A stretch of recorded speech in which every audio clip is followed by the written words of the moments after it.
see. Okay, it's recording. We are back. Actually, you know what? I'm gonna go ahead and change the book cover that we're on real quick because technically this is like one of 5 covers the book's had. Like, normally Boutin has done all of these himself. Like, if y'all want to see the others, then just let me know. There's like a 5th one, but for some reason I couldn't pull up the image here, so... Woo! And guess who else has joined us? Richard! Kitty! He is chilling on the couch with us while we all drown ourselves in the suffering that is this book. Alright, Richard, you can go back to your nap. Well, you weren't napping, but you can go back to your loafing. There you go. Also, the boba Adam ordered for me got here just as my tea ran out, so I am happy about that. I'm sorry, Kitty. I'll leave you alone now. Alright, so let's give it a few more minutes for people to come back. Gonna drink some more of my boba.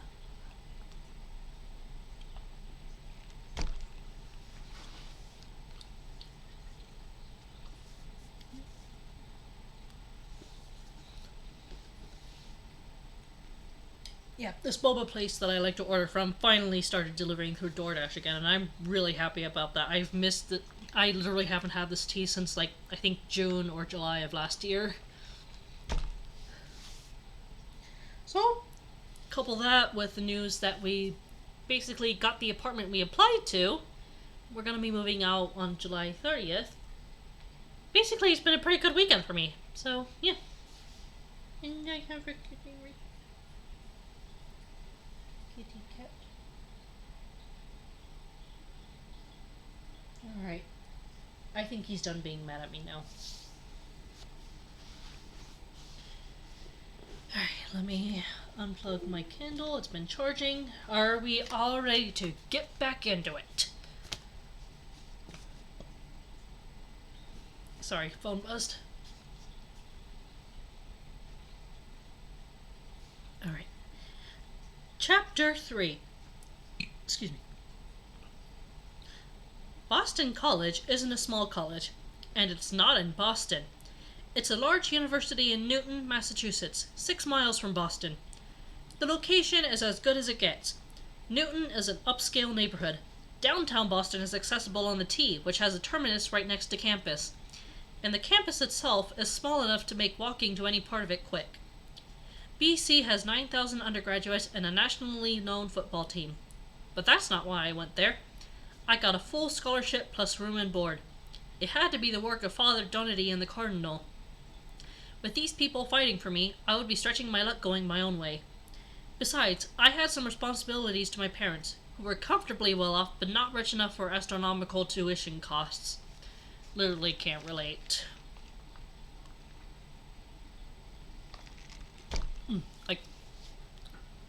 I was hoping that I would be able to save up enough money to go back to college this fall, community college, because I'm trying to save costs. And that's actually part of why we're moving apartments, because we need someplace cheaper that will actually allow us to save up money each month. But yeah, at this rate, I'm probably going to have to wait till spring semester at best. Anyways, Father Donati remained in Framingham. Again, probably the work of the Cardinal. Priests are usually moved around more often. He was not too many miles from me, and I might move back to Framingham. Every freshman wants to make a good first impression. The first night on campus, the girls wandered from room to room socializing with their dormitory mates, as if the first day determined their social life for the next 4 years. I soon found how sheltered I'd been in Framingham compared to the sophisticated kids from New York and other big cities. That night, I realized I was not going to be the spark plug of the college scene, but that was okay. Just as Framingham High hadn't been the final definition of my life, neither would BC. Monday brought the chaos of finding my way around campus, finding the classrooms of my courses which had been set up before I arrived, and standing in line at the bookstore. The assignments I got on my classes seemed endless. Could anybody do all that work in a semester? After my last Monday class, I relaxed in my room to unwind. Then a group of girls invited me to join them at supper, and we walked to the cafeteria. Sorry, I just noticed a snag in my hair, and it's really bugging me. Fuck, I'm just gonna leave it alone. We got our food and sat down. From long habit, I looked around the room. There was a group of kids at a nearby table looking at me. A girl learns to read expressions. One boy was intently looking at me. I called him Mr. Intense. He was very handsome, with short hair as black as my own, and he was around 6 feet, which was a good match for my 5 feet 4 inches. I liked taller guys, and apparently he liked smaller girls. He wasn't gawking at a pretty girl or lusting for her body. He looked interested, and that's okay. A girl gets used to being looked at.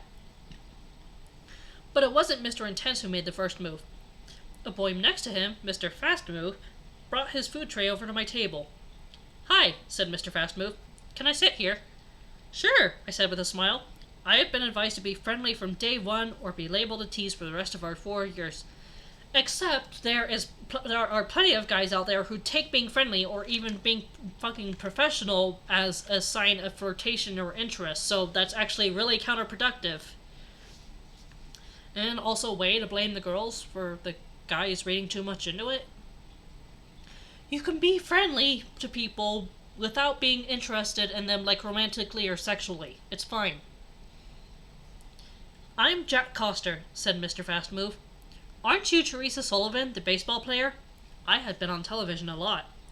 "I am," I said, and we were off and running.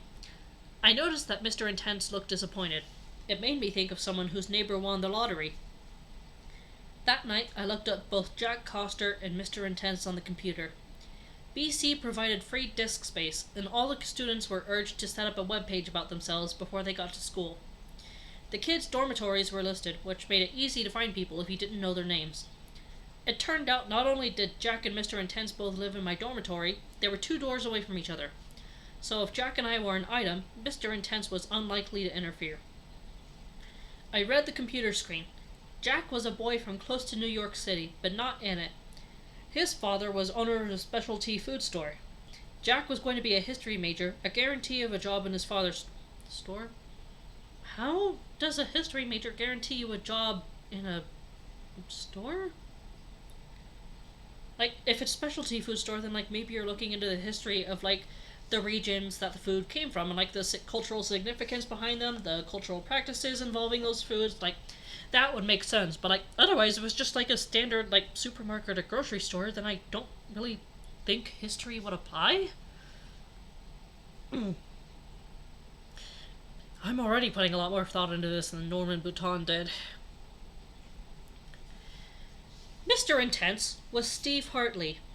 His father was a physicist for Intel, and Steve was majoring in physics too. That was interesting. He mentioned he was Catholic. Also interesting. Students' personalities showed in their personal pages. Steve's page showed the kid of a research physicist, precise, succinct, and somewhat lacking in spontaneity. Something like myself, actually. It wasn't a bad thing, except in reality TV shows where they have to keep the gab going all the time. Jack was a genuinely nice guy, a good talker, and the stereotypical boy from New York City who had plenty of stories to tell. He seemed to be a gentleman. Jack knew I was not the kind of girl who had to put up with foul language or crude jokes, and he carefully avoided them. He was one smooth operator. We were soon seen eating in the cafeteria together whenever our schedules allowed and around campus generally. One Sunday, Steve saw me at Mass. He looked embarrassed, like somebody who had missed his chance, not somebody who did something bad. Well, 4 years is a long time, and the campus had a lot of women.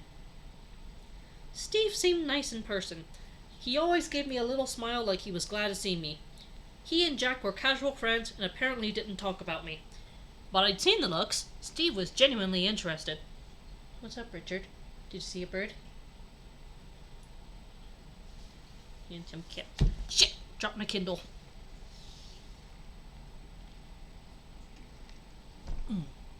God, I missed bubble tea.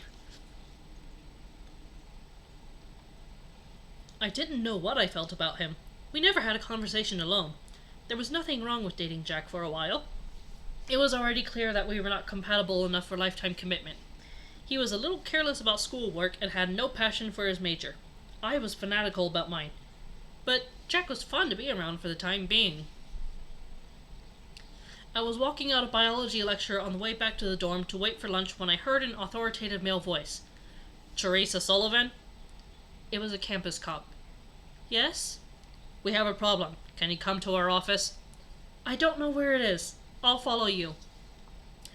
A campus wasn't so big that you couldn't reach any central place in 5 minutes. I mean, considering my experience at UCC, yes, I would beg to differ. It definitely takes more than 5 minutes to reach some places on campus. I followed 100 feet behind the cop so people wouldn't notice. We arrived at the campus police room. I was led to a conference room. Or, no, I misread that, I'm sorry. We arrived at the campus police office. I was led to a conference room. Nothing but a room with a long table and chairs and a grease... What's a grease board? Is that like a dry erase board? I'm just gonna assume it's a dry erase board. There were 9 police there. 2 20-something guys who looked like upperclassmen, and a priest in his 60s. The senior cop painted the picture. "This is BC President Father Walter Haynes," he said. "We saw these 2 men following you around the campus. Do you know them?" Excuse me. I looked at the 2 men. They were either my watchers or nutcases. If they were watchers, they must not have said anything yet. They'd be ordered not to. But there they were, and the school had to be told something. Excuse me. I thought about all this a moment. Father Haynes interrupted my thoughts. "You seem to be a very interesting young lady, Miss Sullivan. The Holy Father himself paid for your scholarship." "Did he say why?" "No, it's a big secret." I spoke to the 2 young guys, assuming they were watchers. "I've been here a week. It's not so easy following somebody on a campus, huh?" "It isn't," said one of them, looking for guidance. They were watchers. I said, "It's gone too far. They'll go to the FBI and the newspaper. Call your boss."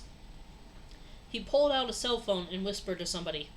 After a few moments he said, "He's calling the director." Eyebrows went up around the room. The tension built as we waited for something to happen on the other end of the phone call. Then the watcher told me the director was calling the President of the United States. Did I have everybody's attention now? You bet. A few more moments, and the watcher handed the phone to the senior cop. "He wants to talk to you." The cop took the phone and was read the riot act. "Yes, sir." "Yes, sir." "No, sir." "I understand, sir." "I wouldn't want that either, sir." After a minute, the senior cop handed the phone back to my watcher. He told everybody the facts of life. "We will say nothing about this to anybody. Not to each other, not to our wives, not to our dogs. This situation does not exist, nor will it ever exist. That's all." I could have walked out in an instant, but hung around a moment for effect. I looked at each person with an air of confidence. I looked like I had the situation well under control, and they'd better listen to the prez. Then I walked out. "Kitty," he turned around towards me. Come October, it was homecoming week. Always a big weekend on any college campus. Oh boy, get ready to get mad, y'all. There were many special activities going on, and we had to choose a list. Friday nights, the kids would hang, specifically in air quotes, around, meaning drift up and down the dormitory hall, talking and joking with anybody there. I'm pretty sure that college students can think of much better stuff to do than just hang around talking in the hallway or whatever, but whatever. Jack had suggested we go to a movie at 8. I went down to the 2nd floor to hang around until movie time. Jack's door was open, and I walked in. There were 6 boys visiting Jack, including Steve Hartley, and 1 girl. As soon as I entered, everybody went silent. I knew something was very wrong. I waited as everyone looked embarrassed. The girl stood next to Jack. She looked possessive. "Girl, you have no evidence of that. You literally just walked in, saw a girl standing next to Jack, and immediately leapt to assumptions and assumed she was being possessive. You judgy bitch. Like, for all you know, it could be a platonic friend. It could be his fucking sister coming down to visit. Stop jumping to conclusions, you asinine moron." "Hi, Theresa," said Jack with not a lot of enthusiasm. "This is Jenny." "Hi," I said. There was not much else to say until I found out something. Ginny dropped in by surprise, Jack said. Yeah, I could see that. I couldn't remember seeing her around campus, or at least not in our complex. She might be somebody from outside. The embarrassing silence continued. Ginny looked very uncomfortable. Yeah, because you just stormed in immediately got all judgy Judgerton. And fuck. She had known no more about me than the other way around. Ginny's position near Jack made it clear she considered herself his girlfriend. Why? What specifically about her position near him made you assume that they were romantically involved or whatever? Norman, please. Details. Do you have anything to say, Jack? I asked. I'll be up in a few minutes. I went back upstairs. This was the most humiliating experience I ever had. All those boys were watching. So, two-timing Jack was coming up for a last look, was he? I'd give him something to look at. I went to the closet and pulled out my little black nothing. It was a backless dress made of flimsy, clingy material. It was something appropriate for a party, but in my room, with no other girls to look at, Jack would find it hard to forget. He deserved the VIP treatment. 6 inches above the knee wasn't a big deal these days. I'm pretty sure that is mini shorts at that rate. Even just looking at my own thighs, there is no way that a skirt that short wouldn't be a big deal. But to make it more interesting, I folded back the hemline 3 more inches inside the skirt and taped it. Now that was a dress. Bear in mind, this girl is 17 still. Norman.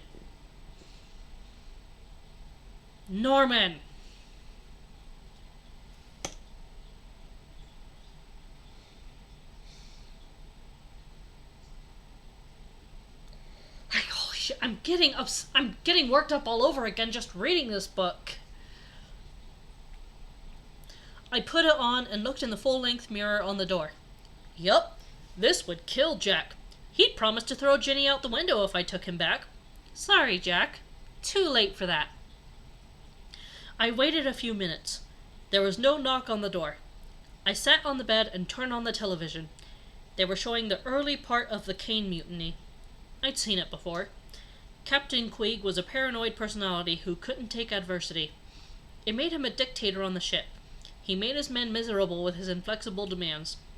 Later, there would be an ultimate crisis, a monstrous typhoon that threatened to sink the ship.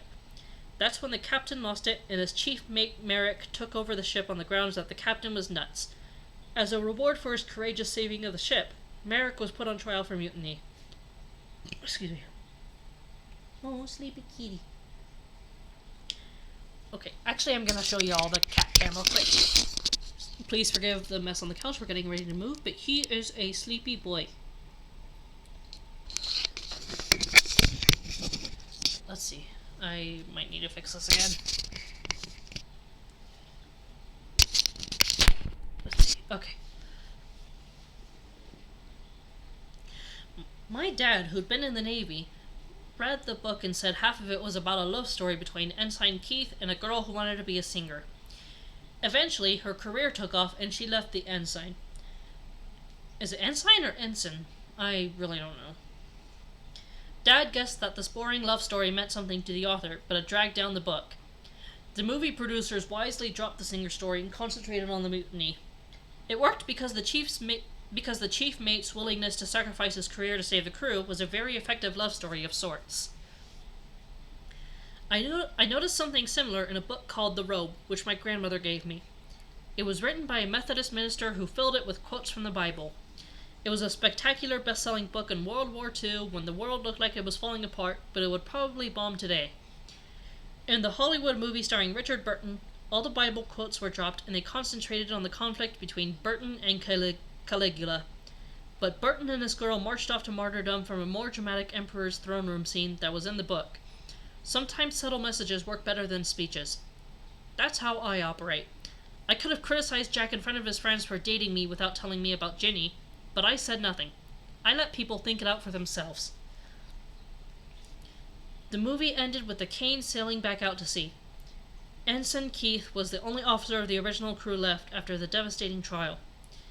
The next movie was one of those horrible made-for-TV Walking Dead movies. Hey, don't diss zombie media. Like, it's not my thing, but like, I will say that there are some objectively good zombie movies on TV, and there is a reason they are so popular.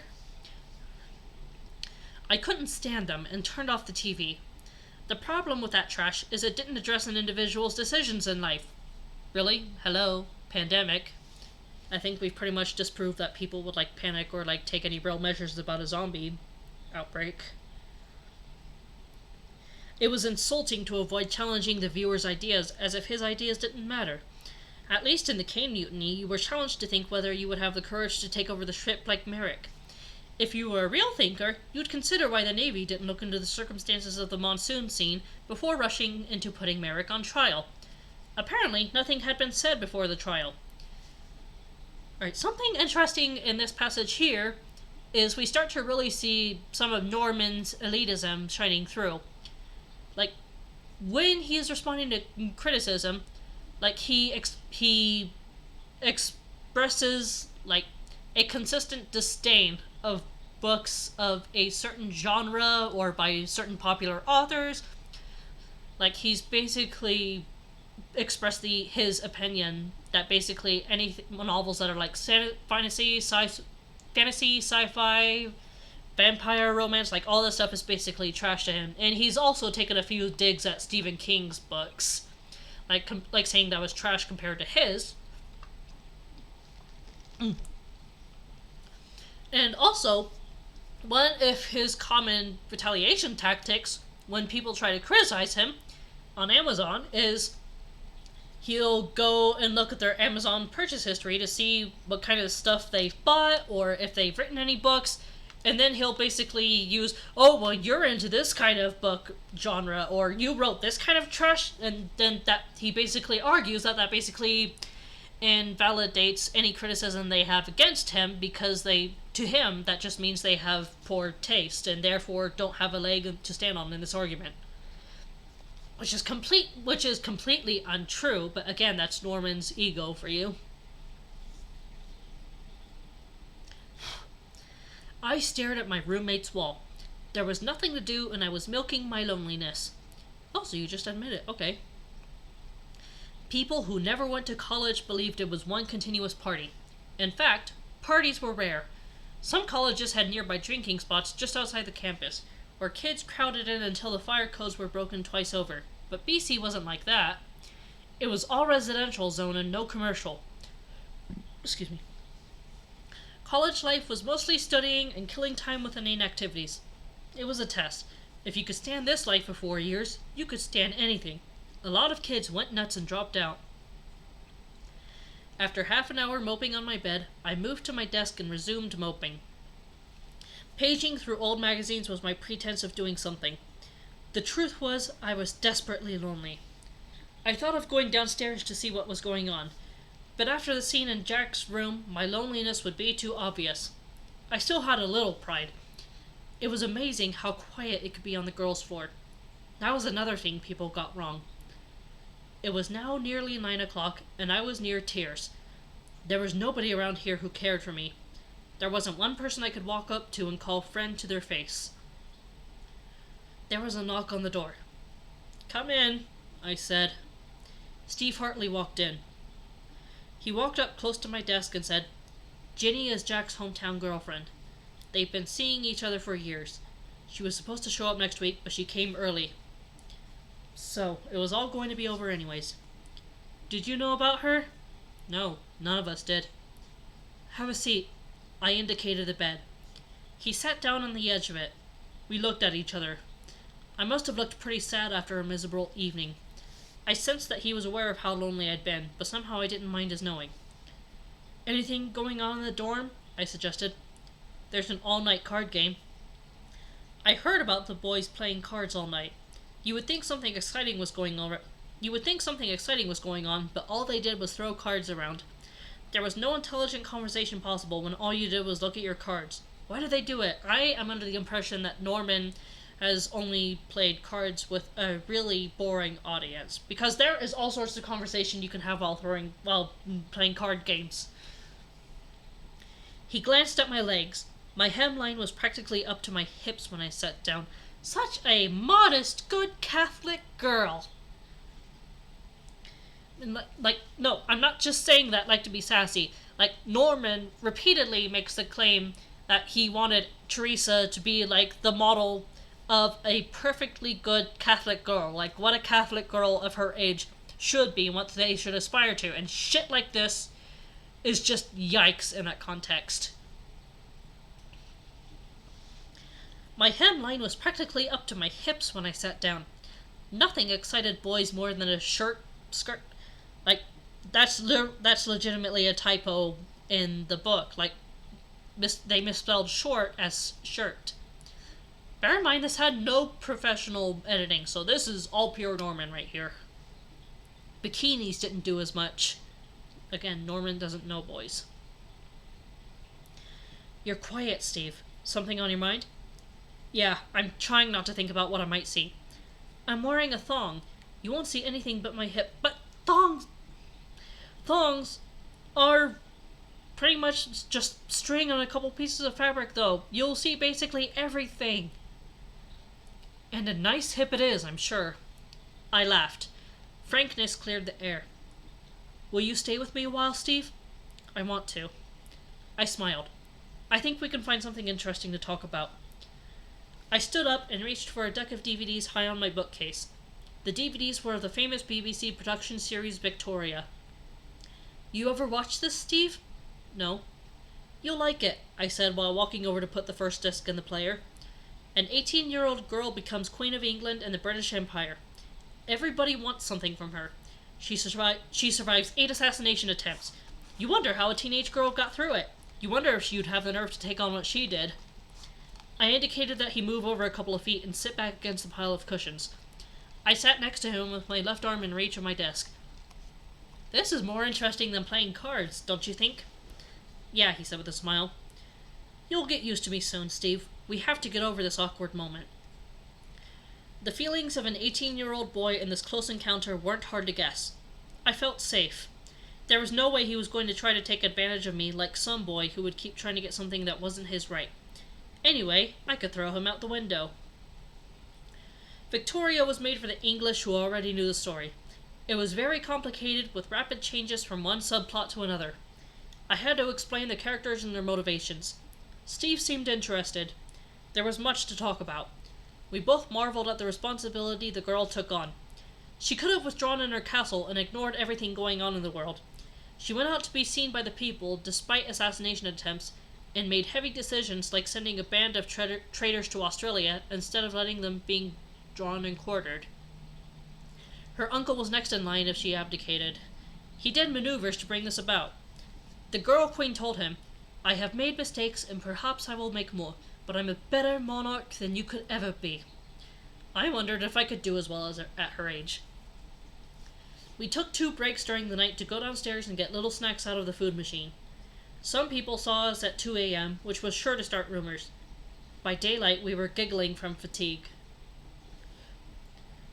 Excuse me. We went to breakfast. I was still wearing my little black nothing dress, which stood out at breakfast. It was obvious from our demeanors that we'd been up all night. Girls gave us the eye. I didn't care. Let them think what they wanted. We hadn't done anything we couldn't tell our parents. Nosy girls filled our table and asked what we did all night. Nothing, I said. Sure, Theresa. Steve joked, the video is on YouTube. We suddenly had lots of friends. An attractive couple was invited to everything. Steve and I were perfect for each other. We could spend hours together without talking, or we could chatter like 8-year-olds when the mood struck us. I fell for him like a 15-year-old girl in her first love, because really, Steve was my first love. He was too smart to take advantage of me. He also felt he'd found the right mate and didn't want to mess things up. We had differences in interests and opinions, but nothing critical. Taking a hint from comments of our parents and grandparents, we promised not to try to change each other. That's what kills a lot of marriages. Nobody could change a spouse, and if you even wanted to, hadn't the marriage already failed? We promised that Theresa would always be Theresa, Steve would always be Steve, and that's the way it would be forever. So are we just, completely discounting, marriages where people push each other to like improve themselves and be like the best person they could be. There is such a good change. There is such a thing as like encouraging good change in your partners. Like, you can't just promise not to change at all. Like, especially when you're reading at like 17 and 18 years old. It was like the situation with Alexander Hamilton and Thomas Jefferson we studied in American history class. The two men were both in Washington's cabinet and argued about everything. Washington had a hard time keeping them from killing each other. Jefferson had been a wealthy kid and had an easy time of it. Hamilton spent his youth on a horrible Caribbean island that made Devil's Island look good. It was the last refuge of criminals trying to escape the law. Slaves had a 5-year life expectancy. Human life had no value. So, Jefferson trusted human nature and wanted a nation of gentlemen farmers with little government. Hamilton thought men were scum and wanted a strong central government in control.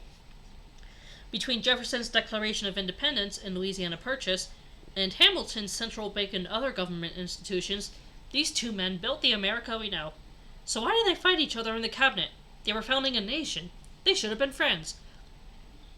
Like those two founding fathers, Steve and I had different childhoods. I had Hal to worry about since age 10. I had to consider that someday I would have to take part in world affairs. What would happen if the world found out about Hal? It would be chaos. That's why the government was watching me day and night. My father said I'd be captain of my ship, and I had to learn all I could about the world. Yeah, well, I might be captain of a lot more than my ship. I took an interest in politics, sociology, and history, though not enough to want a career in any of them. Steve had 2 sisters and a brother, happily married parents, and a good family income. If he had a theme song, it would be Everything is Beautiful in Its Own Way. He wanted to be a physicist like his father, and had no interest in politics. He was Jefferson, who thought people would turn out all right, and I was Hamilton, worried about the most. But we never argued. We got along beautifully. Steve was years ahead of boys his age. He understood that a girl wants romance, not sex just to fulfill some urge. He did nothing ungentlemanly the first time he entered my dorm room, despite my compromising situation. He wanted a lifetime commitment as I did. Despite almost universal skepticism, there really are gentlemen like Steve in the world, and every girl wants to be a lady who catches one. Discounting lesbians, pansexuals, asexuals, girls who just don't want to get married. The current Miss Massachusetts was at BC. She went out with a guy with glasses and an extroverted jolly personality that reminded me of Jeff Winslow, my high school steady. This was not what people would call a man's man, but eat your heart out, guys. He was dating Miss Massachusetts. I found out that the previous year he had been the study escort of that year's Miss Massachusetts too. He'd found the secret of dating outstanding women. He treated them like ladies. So it was with Steve. I noticed girls looked at us with envy. They could see we had the eternal love of a Disney full-length animated movie. Someday my prince will come, sang Snow White. Yeah, well, I had my prince. In a month, we knew we'd get married, and we wanted it soon. Well, really, now. Could we go 4 years without doing it? Keep in mind she's still 17 when she met him. Mom and Dad raised the parental eyebrows when they learned of our plans following a whirlwind courtship. Yeah, I would too. That stuff is sus.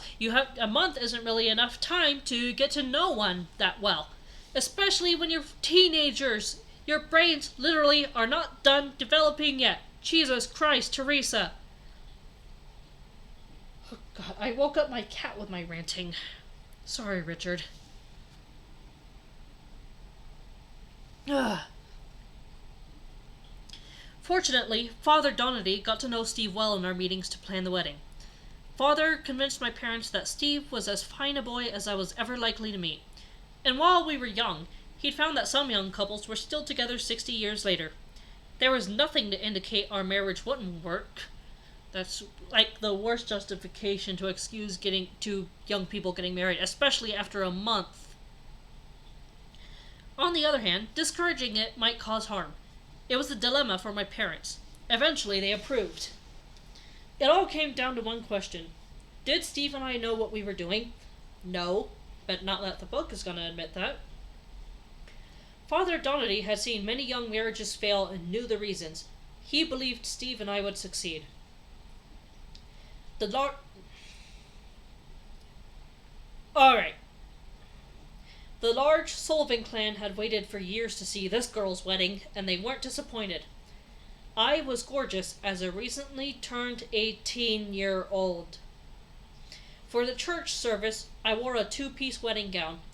A floor-length wide skirt with spaghetti shoulder straps was made from matte Duchess satin.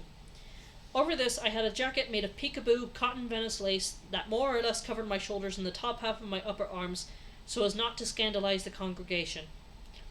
At the reception, the jacket and train came off, and my shoulders and cleavage charmed the crowd. She's 18, Norman. Hang on.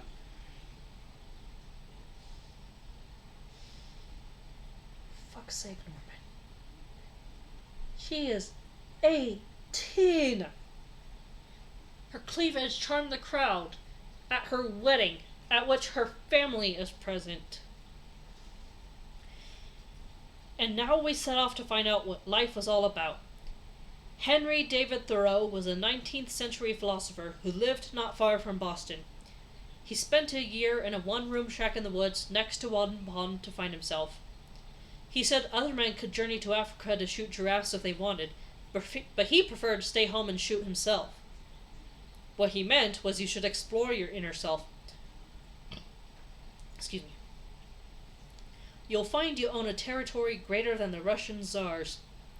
Men try to prove their courage by going to unexplored jungles, hunting lions with spears, or climbing the tallest mountain, but they don't have the courage to examine themselves. Thoreau said that, not me. Blame him. Anyway, Steve and I would explore ourselves and each other. We hoped to like what we found. We moved into a small apartment for privacy during the summer break. It belonged to a retired couple who spent all the warm months touring the United States in an RV. Something a lot of retirees did, we learned. Steve's father gave us a new Chevrolet as a wedding present. I was driving the car alone one Saturday to go grocery shopping, thinking of the wonderful future waiting for me. Chapter 4.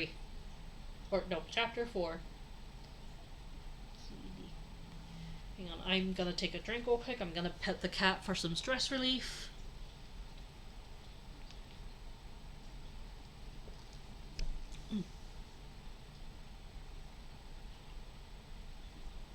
Damn, I missed Boba.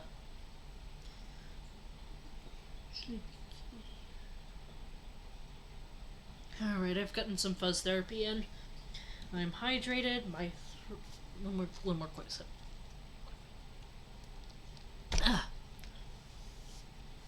Alright. Chapter 4. I preferred to go to a supermarket in a direction away from Framingham, because the extra 3 miles it took to drive along this isolated road more than made up for the waiting in Framingham traffic. It was on this road that 3 cars ahead of me suddenly drew abreast of each other and stopped. I was forced to stop too. 6 men with handguns drawn got out of these cars and surrounded me. "Get out of the car!" one man ordered. I got out just as a van pulled up from behind. It was a large van with 3 bench seats. "Get in!" somebody yelled as the door to the middle seat opened. I got in, sat down, and found myself surrounded by men pointing guns at me. 3 behind me and 2 more in the front seat. "Isn't this overdoing it?" I asked. "We have our orders." The van started moving, and I looked around at what might be my last look at familiar surroundings. I'd known for a year that the president was stewing over me, and a struggle seemed pointless. We drove a couple miles to a field where 2 military helicopters were waiting. "Follow us," said one of the goons. I got out of the van and followed them to the nearest helicopter. It was some kind of VIP transportation helicopter, with seats looking forward like an airplane's. It was probably used to haul generals' butts around to important military spots like Las Vegas and Disney World. I sat in the seat they indicated and was strapped in. Both helicopters took off and headed south. We passed within sight of my car, still on the road a quarter mile below. It was surrounded by dozens of cars and trucks. People were standing around talking about what happened. So, these men just brazenly, abducted her in the middle of a road where there was traffic and witnesses to see it happen. And this is ostensibly some branch of the government. We never find out specifically what part of the government these men are with.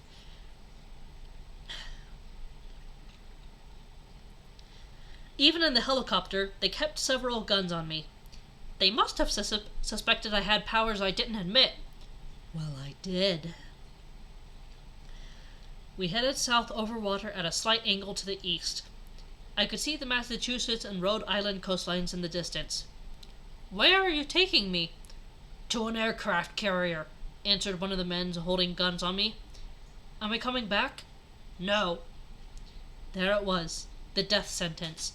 This was the last I'd see of Massachusetts. My face softened and tears gathered in my eyes. How many thousands of stories had I seen on the news about young people like myself being killed by murderers or in accidents, and I didn't think about it long. Now it was my turn to face death. Death! Death at 18!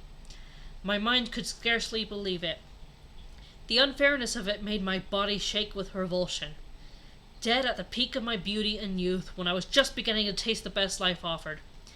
I was a little angry for a moment, but returned to sorrow. But I didn't cry. I wasn't a phony movie actress using hysterics to milk all the drama she could out of every moment. I was a real person, and I didn't give a damn what these kidnappers thought. I'd had years to consider something like this might happen someday. Besides, I had a solid upbringing. I'd been taught that this life was just the beginning. Death wasn't the end. It was the start of a wonderful eternity. Still, it was natural to mourn the loss of this world. These guys probably had never told a girl she was going to be killed, and must have expected a soap opera scene. I gave them Navy SEAL. They said a few words to each other once in a while. I noticed their voices softened. I sensed I'd won their admiration. Time passed. I waxed poetic. This trip was analogous to a journey through life. I could see the thousands of buildings below with their tens of thousands of people, and this was like a journey to see the world. All those people down there, going through their daily routines, didn't give a thought to the meaning of it all. But I did now, maybe a little too late. The helicopters headed south approximately parallel to the east coast. Beaches and cities could be seen on the right. I could no longer recognize them. "How are you going to do it?" "You'll be put in a plane with an atom bomb." Excuse me. Sorry, I'm not used to talking this long. I start to get a little belchy. My eyebrows went up a little. Wouldn't a bullet save taxpayers $100 million? But then I realized they wanted to destroy Hal, not me, and everybody said nothing could survive an A-bomb. "When is this going to happen?" "Tomorrow afternoon. It's far away." They were becoming more talkative. Apparently they were relieved that I hadn't put on the hysterical scene they expected. I had a day to think of something, if anything could be done. "What did they tell you about me?" "You're a danger to the security of the United States." "How?" "They didn't say. No need to know." They didn't know about Hal. Should I tell them and demonstrate the strength Hal gave me? No. That would definitely convince them I was dangerous, and the president knew what he was doing. My chances were better leaving them in the dark. They might chicken out at the last minute and let me go. I remained quiet after learning of my death sentence, while the helicopters continued down the coast. I couldn't recognize the landscapes. The helicopters landed for refueling at some military airbase next to some nondescript building that might be used for anything. I was allowed to use the restroom with a warning that armed guards had the building surrounded and I couldn't escape. The fully fueled helicopters took off again. I let my mind wander aimlessly over the incidents of my short stay on Earth. In retrospect, I'd had a charmed life. Nothing had happened to me. No attacks by sex-crazed boys, no illnesses, no traffic accidents, no run-ins with the police. Nothing. If I were to write my autobiography now, I'd write 3 lines. I was born, I had a good time, I was vaporized by a bomb. The negative incidents I remembered, mostly childhood experiences, were so trivial in nature they wouldn't be worth telling in a letter. An ill-tempered dog barked and lunged at me, but did not touch me. From this, I had no love for dogs. When I was 12 and in my mother's car, I saw a traffic accident a short distance in front of us. Everybody drives by hundreds of accidents after they happen, but rare was the person who actually saw one happen. It was a grisly scene. A head-on collision with one driver instantly killed and two other people severely injured. Mom had to be a witness in court. This experience shook me up for a while. Other than that, my life had been an amalgam of routines. And this is what made up a life. Not the spectacular events that make the news. I'd been satisfied with my quiet life. After 3 helicopter flights, we finally ended the day's traveling at some kind of airbase far south. Maybe we were in Florida or somewhere around there. It had been dark for a while, and I couldn't recognize cities from nights alone. The east coast was nearly continuously densely packed residential areas with lights everywhere.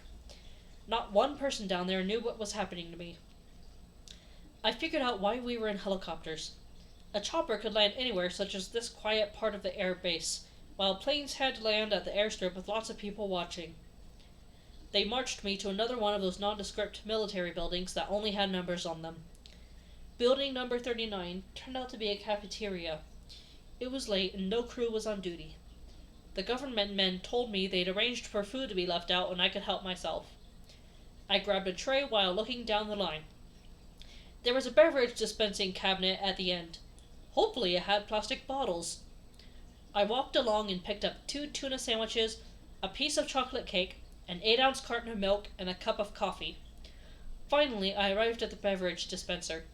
It was the size of a refrigerator and had a glass door you could open and grab a drink from a shelf. There were 20-ounce bottles of Coke in there. I grabbed 12 bottles and put them on my tray.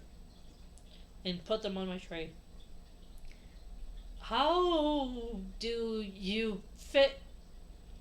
Like, I'm assuming the Coke bottles are like the same size as this boba tea cup, like the same size you would get from a vending machine. Like, how do you fit 12 of those on like a standard cafeteria tray along with all that other food and drinks you already got? The men guarding me dismissed this as the irrational behavior of someone who knew she'd die in hours. One could not expect much better.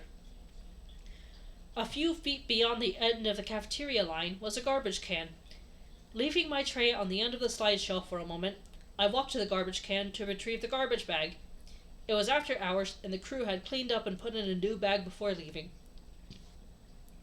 I pulled up the plastic bag and returned to my tray to put 11 of the 12 Coke bottles in the bag. Then I sat at the nearest table to eat. The men watching me, 3 of them aiming guns at all times, were impressed by my calm. 1,000 miles from home and anybody I wanted to see, surrounded by executioners. I ate methodically, keeping my eyes down as if I were alone in the room. I glanced at them once in a while. Hardened as they were by a cruel world, their eyes softened at the sight of me. Perhaps they had daughters. How could they justify this? Building 39 had a cot in the back office. They took me to it. Try to get some sleep, I was told. We leave at 4 a.m. They left me alone. No doubt they had every escape route guarded. I could have easily killed all of them by throwing hard objects at them, but where could I go? An army would be sent out looking for me. I laid down on the cot and slipped the garbage bag of Coke bottles under the blanket, so that it couldn't be removed without disturbing me. What was I to think about for the next 6 hours? My first thoughts were of Steve. I smiled as I recalled how awkward he looked when he walked into my dormitory room for the first time. I wore that flimsy little black dress outfit and wondered if he'd attack me or run for his life. He handled it well. Before long, people saw how hard we'd fallen for each other. Girls asked if we'd been to bed. That was none of their business. But in fact, we did wait for marriage. We knew we had something special and didn't want to spoil it with regrets. Wake up, it's 4 o'clock. God, I'd fallen asleep. The whole night was wasted. I was put in a car and driven to a landing strip while it was still dark. We got into a twin turboprop used for short commutes between minor airports. It had 14 seats in single rows separated by an aisle. It was too small for an enclosed cockpit. In fact, I could see over the pilot and co-pilot's shoulders through the windshield for a spectacular view. As we headed out to sea, the government men finally put away their guns. They weren't needed. From this point on, there was no escape. I spoke for the first time since they put me in the first helicopter. I have to know. Exactly when does the bomb go off? When you reach 60,000 feet. They go that high? They can reach 100,000 for a few seconds. Reminds me. He held up an airman's jumpsuit. A one-piece covering something like the thermal underwear used by northern outdoor workers in the winter. You'll have this if you want it. It gets cold like you won't believe up there. Thanks, I will. It fit in perfectly with my plan. I looked away so they wouldn't see my interest. This was the last time I spoke to them. Perhaps it was moving away from land. Before the moment, Steve and my parents seemed in another world I had already left. There was nothing they could do for me. I turned the thoughts of my eternity. When pushed to the brink, someone can panic or despair or hope. I had always believed. Some people said they had doubts about God. I pity them. How could they have doubts? Simple reasoning told me the universe could not be in the form it was without design. It might be a chaos, but the beautiful way it was ordered against 1,000,000,000 odds of elements just happening to have exactly the properties needed to sustain life could only be somebody's design. Besides that, people's intellects could not be material alone, and could not be hardwired to understand any concept presented to it. Excuse me. The human mind held universal ideas beyond the reach of matter and evolution. The intellect could not be made of matter, nor could the human soul operate on its own, and needed an omniscient and omnipotent intelligence to move its thoughts. But most of all, the unselfish, self-sacrificing goodness of my mother, father, and Steve was not something that could exist in animals. So yeah, Richard, you know how you come to comfort me and rub up against my face when I'm crying or having a bad day? That kind of compassion you show me? Apparently that's bullshit. Norman Boutin says so. Compassion does not exist in non-human animals, my ass. When Socrates was in prison, waiting to be executed, his friend Crito urged him to escape. Hang on, I'm pretty sure he misspelled Crito there, because I don't know, I might be misremembering, but isn't Crito spelled C-R-E-T-O? Because it's spelled C-R-I-T-O here. His friend Crito urged him to escape and go to another country. Socrates said he enjoyed living in Athens all his life and owed everything to Athens. If he ran away, he would be betraying the decision of the Athens people, even if it was wrong in his case. If we want the life God gives us, we must accept the bad along with the good. That is a life well spent. I recited a prayer in my mind as best as I could remember it. It was not a standard church prayer, but was fitting for the end. The Lord is my shepherd, I shall not want. He maketh me to lie in green pastures. He leadeth me to still waters. Though I walk through the valley of death, I will fear no evil, for thou art with me. Goodness and mercy shall follow me all the days of my life, and I will dwell in the house of the Lord forever. Tangent time again. So, we've established that Theresa is Catholic, and we have, obvious references to God in the Bible here. Norman, while touting his protagonist as the example of what he thinks a good Catholic girl should be, has also argued to critics that his book is completely secular. He has said multiple times that his book never mentions God, while basically claiming that all the people attacking his book are atheists, attacking the religious message in it. He argues both that his book has no mentions of Catholic specific belief, and he also argues that it has a religious message. A total oxymoron, obviously. But good luck getting him to admit to that, or even acknowledge it. And trust me, don't try and get him to admit it. Literally hundreds of people have already tried, every argument and tactic they could, to try and appeal to him in his, better judgment or whatever, and he's heard it all, he's not gonna change. Seriously, don't interact with him, it's not worth the time. The flight lasted for hours. I'd grown tired of thinking hard and let my mind wander through simple memories. My time had run out. The important issues were settled. My name was written in the book. There was nothing left to do. I saw an aircraft carrier and its half-dozen support ships many miles in the distance. So this was the end. But strangely, I was not afraid. I was past that. Oh, kitty, he just moved. Hi, handsome. This is a refueling stop, said the nearest government man. Our destination is further on. He got up and moved closer to me. When we land, the plane stops with a jolt. It can break your neck. We have to get you ready.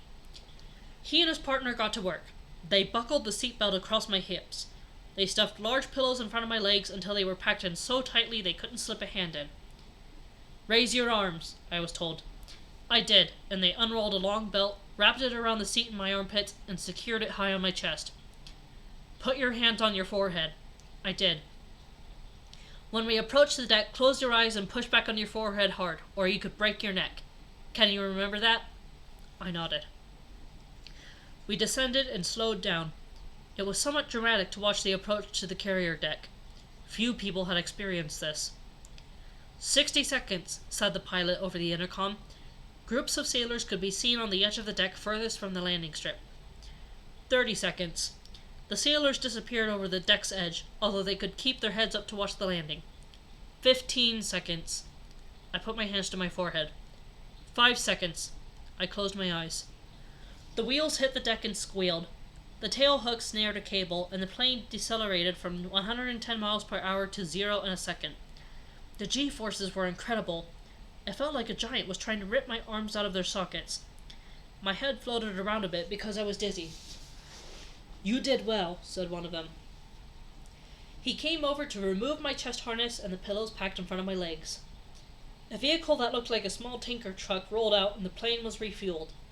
Then the plane taxied up to the catapult cable. The catapult was a large piston and cylinder hidden under the deck that was powered by steam. When it was actuated, steam pushed the piston down the long cylinder, and the piston pulled a cable attached to a hook at the front of the plane. The cable was attached. The engines were revved up to the max, and we took off from 0 to 120 miles per hour in 3.5 seconds. I was crushed back in my seat. Kitty! Richard? Handsome. Fuzz therapy. I was crushed back in my seat. No wonder the pilots liked the thrill of your job. That was nothing, said the man to my left. Wait till the jet take off. I rolled my eyes to heaven. These guys had to be crazy. Did they think I was enjoying this adventure? I was getting tired of it. It seemed like a week since they forced me out of the car. I just wanted to get this business done. Richard. I checked my watch. 3 o'clock. It was another long, boring flight which left my tired mind nearly blank. I'd almost forgotten what the trip was for. Through blurry eyes, I saw the second carrier in the distance. The procedure was the same. Pillows were tightly packed in front of my legs. The chest harness was secured. I was reminded about closing my eyes and pushing back on my head. We landed with the same instant stop. This was the end of the line. Fucking finally. They removed the pillows and belts and handed me the jumpsuit. I stepped in the aisle to put it on. I picked up the garbage bag of Coke bottles and followed the goons out the door. The carrier had thousands of sailors, but they were all below except for a few men needed to handle the planes. There was a group of a dozen officers some distance away. The goons and I walked to them. The officers seemed shocked to see me. I guess they had not been told the person being executed was an 18-year-old girl. It was lucky everyone else was below deck. I could have caused a mutiny.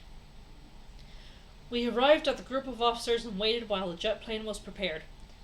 The oldest-looking officer said, "They didn't tell me you were a girl." I was right. They hadn't known. Would it have made a difference? Probably not. There were 3 female officers in this group. The captain probably thought the condemned man deserved a last look at females. Fuck you, Norman. Seriously, just fuck you. One of the women asked my goons, "What did she do?" "We don't know, ma'am." "How long were you with her?" Since yesterday morning. She hasn't said 50 words. She's a tough little lady. This triggered something in the young woman's brain. She thought I should have the opportunity to say something in my defense.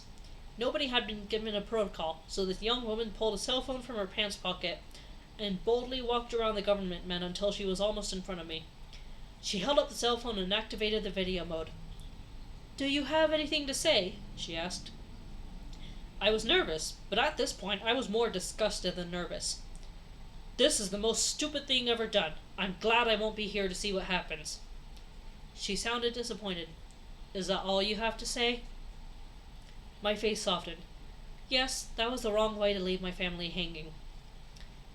I once read a famous quote by the Shawnee Indian chief Tecumseh about singing a death song and going out like a hero. I probably mispronounced Tecumseh. I'm sorry if I did.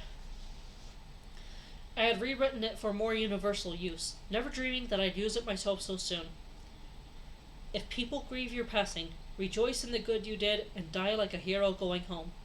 I feel good about who I was. She was more than satisfied with that. She was thrilled. Surely nothing better could be said. One of the goons said, "Time to go."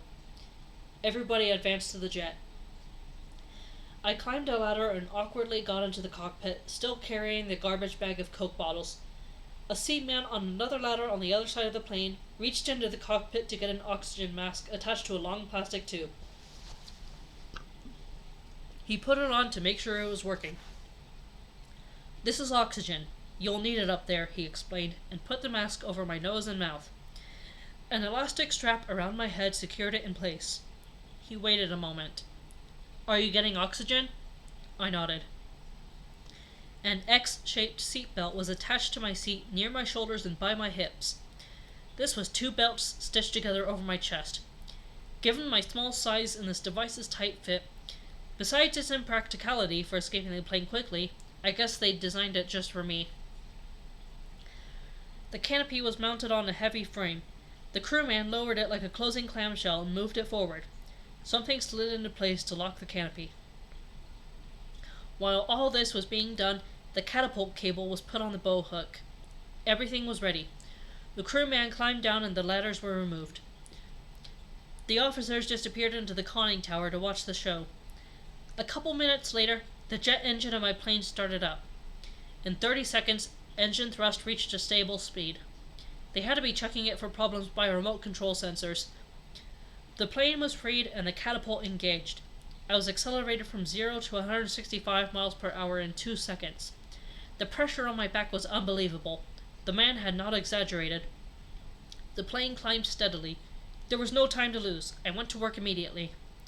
First, the seatbelt harness had to go. I felt around the belt attachments next to my hips for release buttons. I couldn't find any. The belt seemed to disappear into metal slots. It was the same at my shoulders.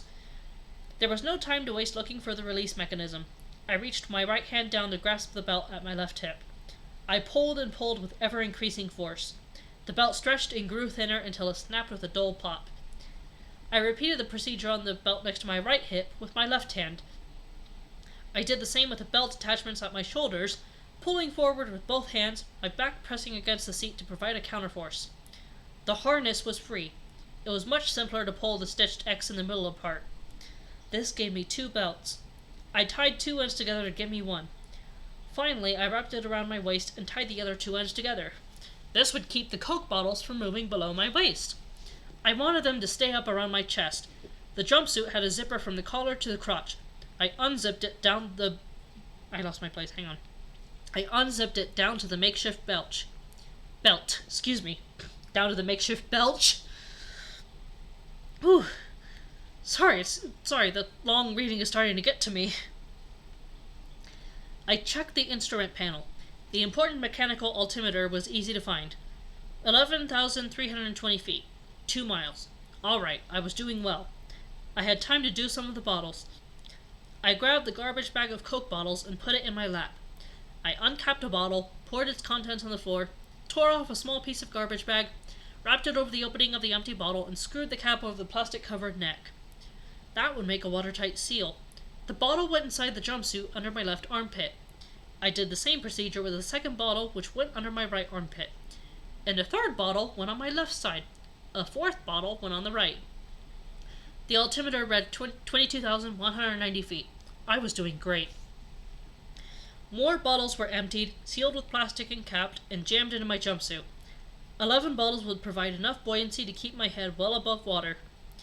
The altimeter read 47,520 feet. I watched it carefully. It was nearly over. I thought once more of Steve, of the good times, of the funny moments, of the private hours.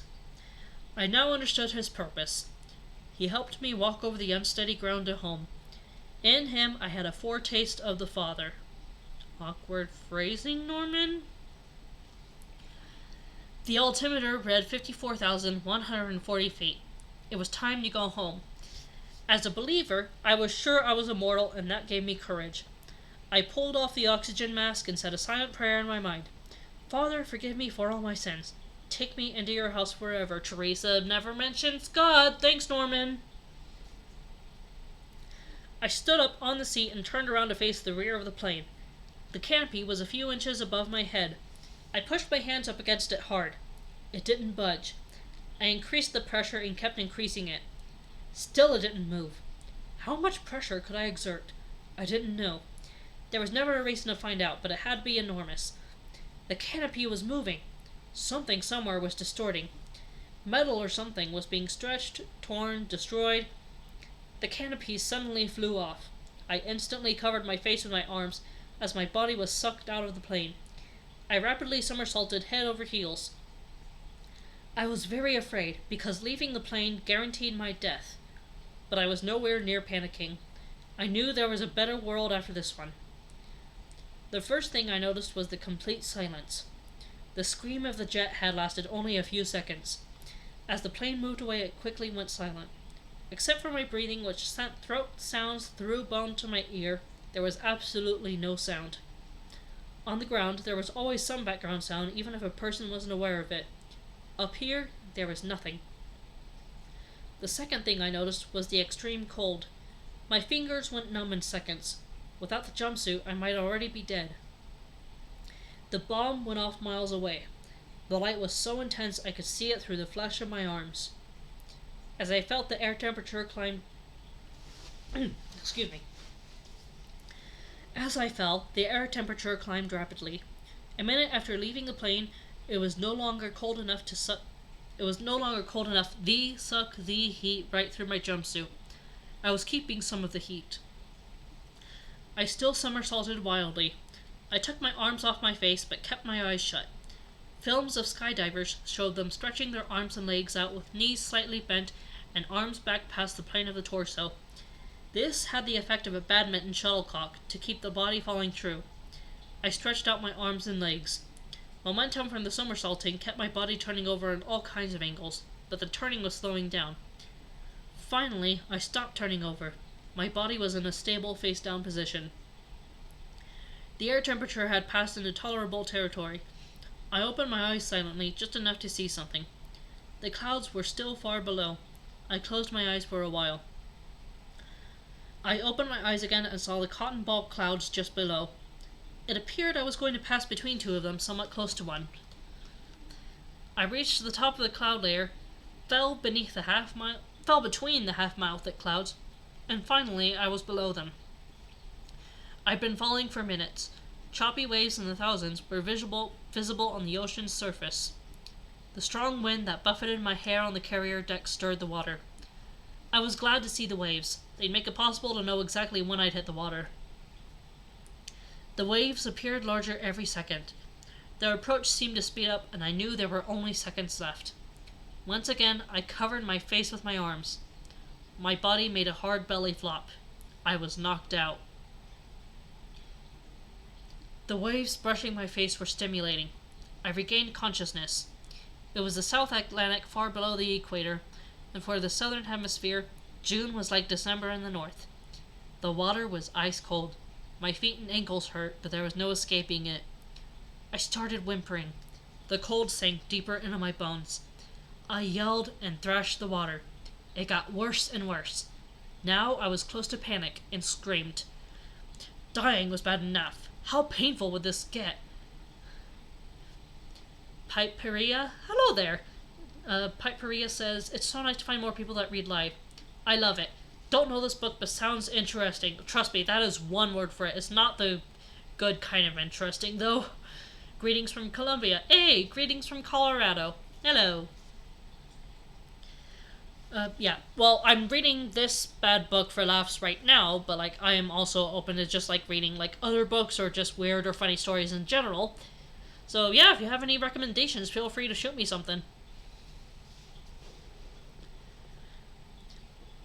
Let's see. I yelled and thrashed the water. It got worse and worse. Now I was close to panic and screamed. Dying was bad enough. How painful would this get? In a couple of minutes, my lower legs went numb. The skin all over my body was losing nervous sensation. My screaming stopped to be replaced by intermittent whimpering and groans. It was nearly over now. I quieted down. It was time. All accounts were settled. All debts were paid. I had no more use for this world. I passed out. Excuse me. And that is the end of chapter 4, and probably the end of our reading today. Whew, boy. Oh